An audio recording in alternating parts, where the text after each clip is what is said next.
Barunya kena tengok cerita daripada laptop. Weh korang!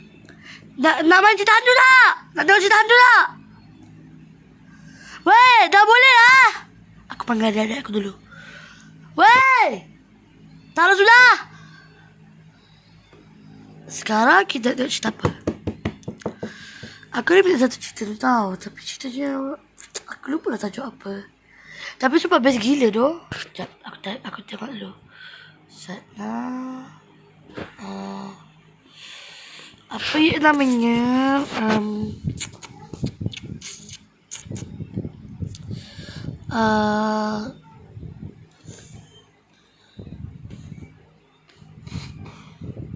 Oh, kita tengok review filem lah.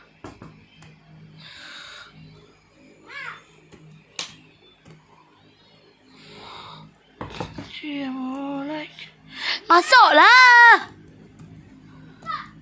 Masuk orang kau.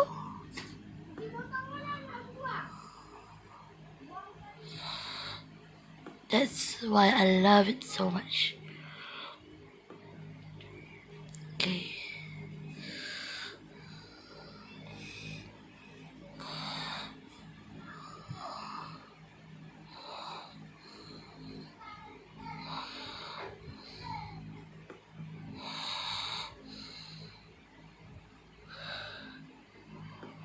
Assalamualaikum, balik lagi di rekap alur cerita film bareng Mamang di sini.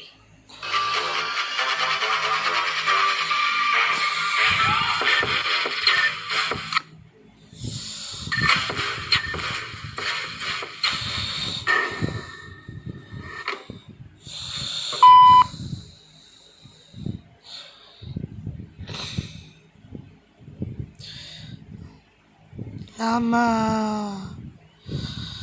By the way, kalau kau tanya ni, Langsung aja sediain 9 terbaik kalian biar makin enjoy apa? nontonnya.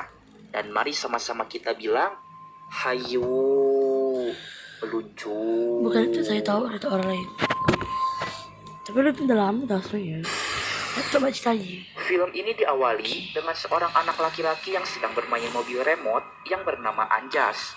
Tiba-tiba, ia mendengarkan suara ibunya yang baru saja meninggal beberapa hari yang lalu di dalam sebuah cermin yang tertutupi oleh kain.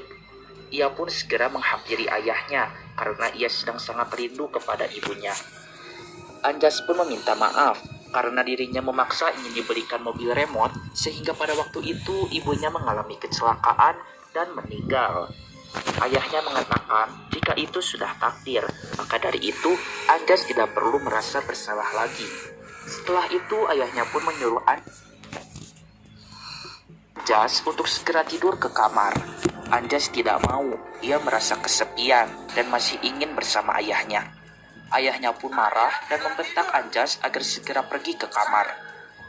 Anjas segera pergi ke kamarnya sambil menangis. Ia merasa sangat kesepian, tidak ada lagi kasih sayang dari orang tuanya.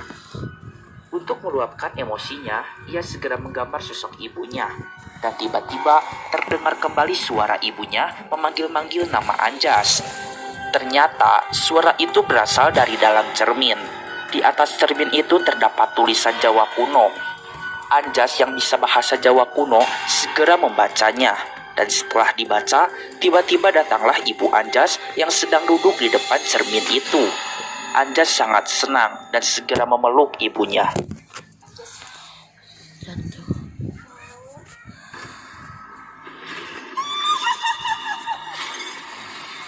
Ternyata itu kuntil anak yang menyamar jadi ibunya Anjas, Lur.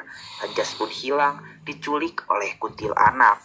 Ayahnya pun sangat sedih dan terpuruk atas kehilangan anaknya. Film pun beralih kepada Tante Dona yang merupakan ibu asuh dari kelima anak yatim piatu. Di antaranya adalah maksudnya Dinda. BTW Dinda ini anak yang paling besar, Slur. Kemudian ini Kresna, Panji, Niko, dan Ambar yang paling kecil.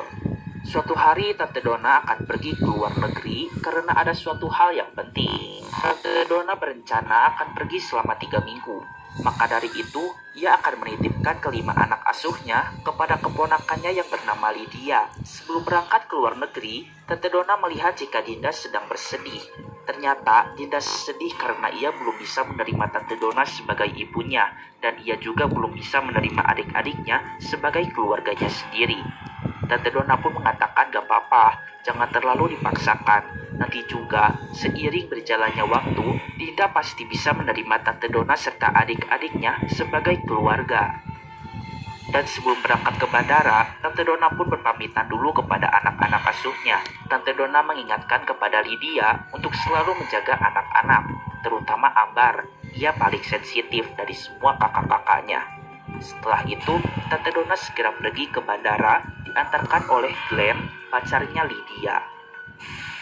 Scene pun beralih kepada Glenn yang sedang syuting salah satu acara televisi bertema horor. Konon katanya, dulu di rumah ini ada anak yang bernama Anjas hilang diculik oleh kuntilanak. Rumah itu pun sudah terbengkalai dan kondisinya sangat kotor dan berantakan. Glenn pun masuk ke dalam rumah itu.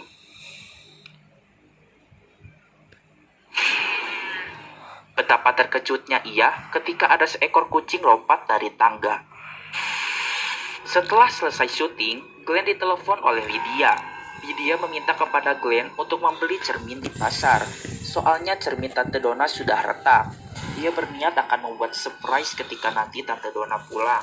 Dan kebetulan, Glenn melihat ada sebuah cermin di halaman rumah itu.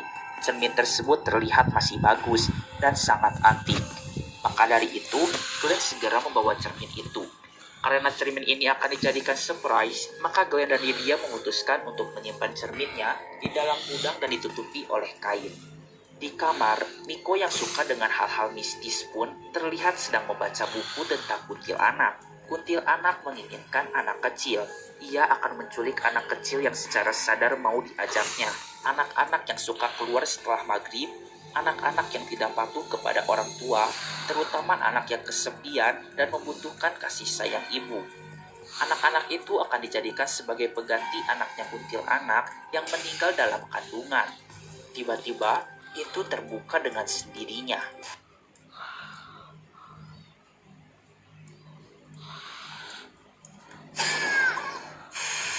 Terkejut Malam pun dah. datang. Terlihat Dinda sedang cuci piring. Ia melihat seorang perempuan seperti kuntilanak di halaman rumah. Setelah dicek, ternyata itu hanya jemuran baju. Ia pun mendengarkan suara perempuan yang memanggil-manggil namanya. Suara tersebut berasal dari gudang. Ia melihat ada sebuah cermin asing di dalam gudang tersebut.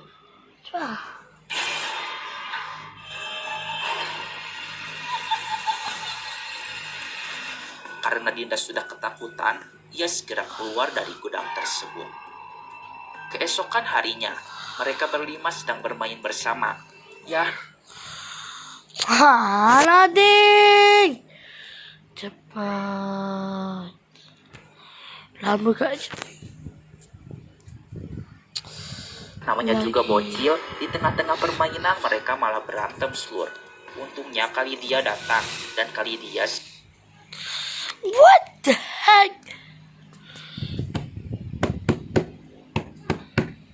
segera menasehati mereka berlima. Keluarga itu nomor satu. Sudah seharusnya mereka saling menghargai dan menghormati, ucap Lydia.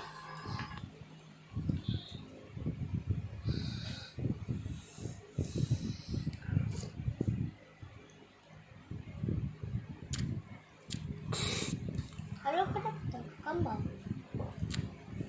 Dia kau nalung tinggu. Malam harinya, Dinda terbangun di tengah malam. Ia pun melihat dirinya sendiri sedang menyisir rambut.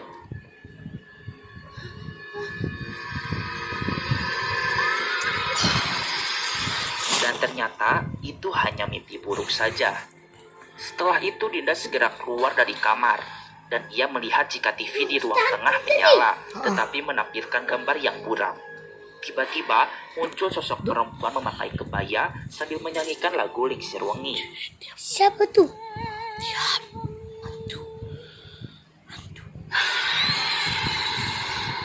Dan ya, itu hanya mimpi lagi, seluruh. Mimpi dalam Saat itu, mimpi dalam Panji dan mimpi. Kresna pun terbangun dari tidurnya. Mereka terbangun gara-gara mendengarkan suara kuku yang mencakar-cakar kayu. Dan benar saja, Sur. Keesokan harinya, Kalidia marah-marah karena kayu lemari milik tantenya menjadi rusak karena ada bekas cakaran. Kalidia pun menyalahkan para anak.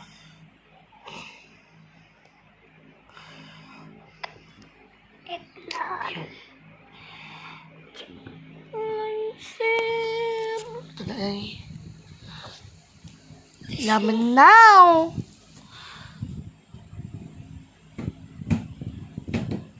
Tidak habis skip.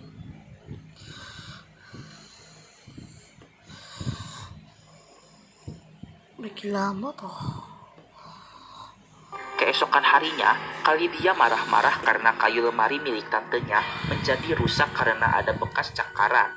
Kalidia pun menyalahkan para anak-anak dan ia tidak mau terlibat dalam masalah ini. Padahal cakaran itu bukan ulah kelima anak itu, Sur, tetapi ulah. Juga ini melempang ini.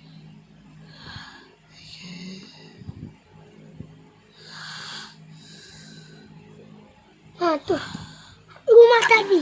Padahal cakaran itu bukan ulah kelima anak itu, Sur, tetapi ulah.